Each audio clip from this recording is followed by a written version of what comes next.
Breaking news is coming out of Las Vegas. The Raiders have officially extended their superstar pass rusher, Maxx Crosby, with a brand new contract. This has been a hot topic all offseason, as Crosby had been vocal about needing a new deal. His previous contract had no guaranteed money left, and he made it clear that it was time for the Raiders to step up. Well, it's official now. And we have a very interesting update about Raiders QB search, and honestly, this is not what you think. Let's have a look at it. What's up, buddies? Welcome back. If you are new here, make sure you hit the subscribe button. We cover all AFC West news here on this channel. So, the Las Vegas Raiders have signed Maxx Crosby to a 3-year, $106.5 million extension, which includes a massive $91.5 million guaranteed. According to Adam Schefter, this deal makes Crosby the highest-paid non-quarterback in NFL history. For the third time in 4 years, the Raiders have prioritized extending the contracts of their cornerstone players. This move solidifies Crosby's place with the team for the foreseeable future. Credit to CJ Layboy and Doug Hendrickson of WME for getting this deal done. So, what does this mean for the Raiders? First, it's worth noting that Crosby's new contract sets a historic benchmark for non-quarterback deals in the league. And let's give Crosby his well-deserved props. The guy absolutely earned this. He's not just an elite player on the field, but also a hardworking and driven individual off it. It's important to understand that not every NFL player has the same mindset.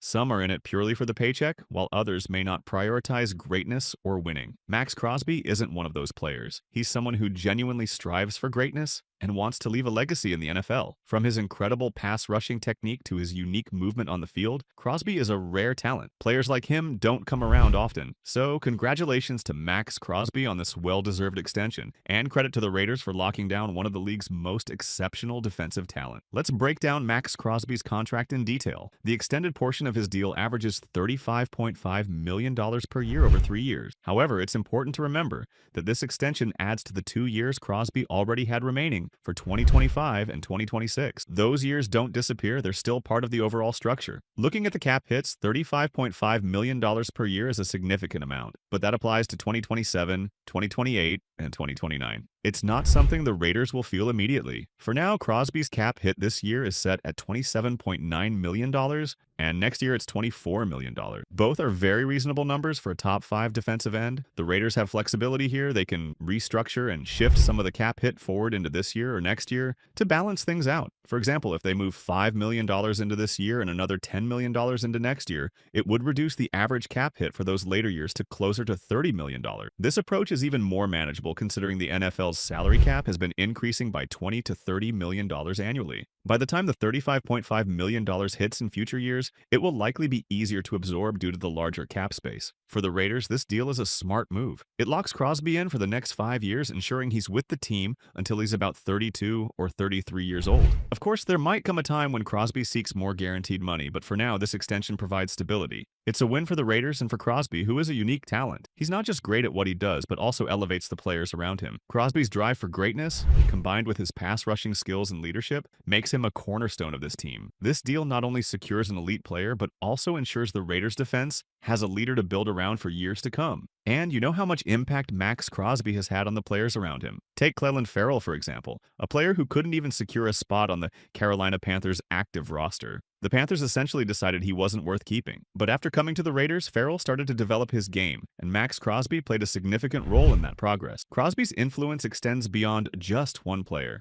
Malcolm Kuntz showed improvement, Adam Butler had a solid breakout, and there's little doubt Crosby's leadership and work ethic helped them elevate their performances. Yes, coaching from Rob Leonard plays a role, but Crosby's presence and guidance on the field are invaluable. Looking ahead, Crosby's ability to mentor will continue to shine, whether it's Tyree Wilson, a recent first-round pick, or potentially a second-round rookie like James Pierce Jr. or Mike Green. Crosby is the type of player who can help those young guys develop into reliable contributors. This is what makes Crosby special. He not only strives for personal greatness, but also lifts everyone around him. His contract, despite the big numbers attached to it, is still team-friendly. While Adam Schefter highlights the $35.5 million figure as the highest for a non-quarterback, it's worth noting that Crosby's previous deal was well below market value at the time. This approach allowed the Raiders to manage cap hits effectively, and the same principle applies to this new deal. The cap hits, rather than the average annual value, are what truly matter. Crosby's structure ensures flexibility for the team while keeping him locked in as a key piece. It's a win-win situation. But here's the thing. The Raiders need to capitalize on this window. With Crosby locked in for 5 more years and head coach Pete Carroll likely around for at least 3 or 4 of them, the timing aligns for the Raiders to make a serious push. This isn't the time for a rebuild or drafting a rookie quarterback to develop over several seasons. The Raiders need to go all in now. In my opinion, the quarterback situation will be critical for the Raiders moving forward. Maybe it's Aaron Rodgers, as we discussed earlier,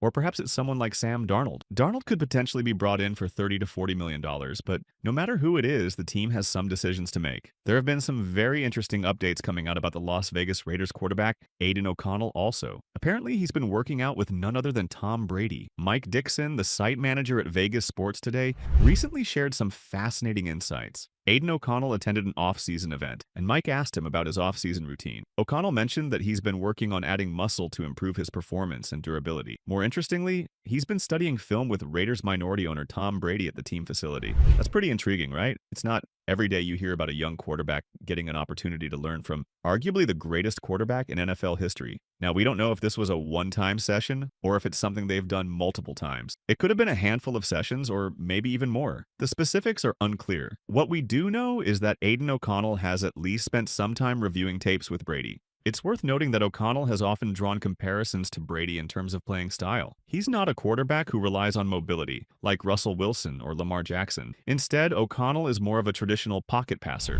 While he may not be the quickest, he's shown solid footwork in the pocket and has great ball placement. In fact, some would argue he has one of the best arms in the league. I've said it myself before. He's got a lot of potential. Some people might find it surprising, but O'Connell has the ability to make every throw on the field. He's got a strong arm. No question about that. However, the main concern with O'Connell has been his ability to quickly process defenses post-snap. Recognizing coverage rotations and making the right read after the snap has been his biggest challenge so far. That's where Tom Brady comes in. Brady's expertise could really help O'Connell develop his game. For example, Brady could teach him to anticipate defensive rotations, like when 2 safeties drop deep, but then shift to a single high safety look. Brady might share some of his own tricks for identifying those changes, things he learned over his legendary career. Having someone like Brady help O'Connell understand the nuances of the quarterback position is invaluable. Now, as of yesterday, the Raiders released Gardner Minshew, which means O'Connell is currently the only quarterback on the roster with any starting snaps. There's even a chance that O'Connell could end up as the starting quarterback heading into the next season. That said, it's not a guarantee. Reports suggest the Raiders are exploring other options like Sam Darnold and possibly a few others. So, while the team might go in a different direction, it's still great to see O'Connell putting in the effort to improve. It's also worth pointing out that O'Connell's connection to Tom Brady gives him a unique advantage. If quarterbacks like Sam Darnold or others had wanted to meet up with Brady a few years ago, they likely wouldn't have had the opportunity. O'Connell, however, has that connection through the Raiders organization, and he's making the most of it. That alone deserves a lot of credit. One more thing O'Connell mentioned is that he's been working on adding muscle this offseason. To me, the durability aspect of that is especially significant. Improving his physical resilience will only help him handle the challenges of playing quarterback in the NFL. Last year, Aidan O'Connell had multiple opportunities to prove himself and secure the Las Vegas Raiders starting quarterback role. You could argue there were 3 chances in total. The first came in the preseason, where he had a shot to win the starting job outright, but ultimately didn't succeed. Then, after Jimmy Garoppolo struggled significantly during the season, the Raiders turned to O'Connell. At that point, the starting job was his to lose. If he had gone out there and performed at a high level, he could have solidified himself as the team's future franchise quarterback. While he showed flashes of promise at times, the big issue was his durability. Durability is something you just can't overlook in the NFL. Quarterbacks take hits, some expected, others not, and whether it's a blow to the head, a hand injury, or something else, the ability to stay on the field is crucial. Unfortunately for O'Connell, he suffered injuries not just once, but twice during his chances to lead the team. After Garoppolo initially got hurt, O'Connell stepped in, but then he too went down with an injury. The Raiders briefly turned to other options, including Garoppolo again, and possibly even Desmond Ridder, before giving O'Connell another shot. However, once more he got injured, which cost him even more time on the field. For O'Connell to prove himself as the Raiders' long-term quarterback, he has to demonstrate that he can stay healthy. Durability is a non-negotiable trait for a starting quarterback in this league. Truthfully, if the Raiders' leadership, like Pete Carroll and Chip Kelly, are committed to winning now, it's tough to see them going all in on O'Connell as their starter. His lack of proven durability is a major concern. In the NFL, quarterbacks typically get 1, maybe 2, chances to prove they can lead a team. Beyond that, the opportunities dry up quickly. With the Raiders appearing to have their sights set on making a serious push for a Super Bowl in the next 2 to 3 years, especially with Maxx Crosby's new contract signaling their intent, they need a quarterback who is both reliable and consistent.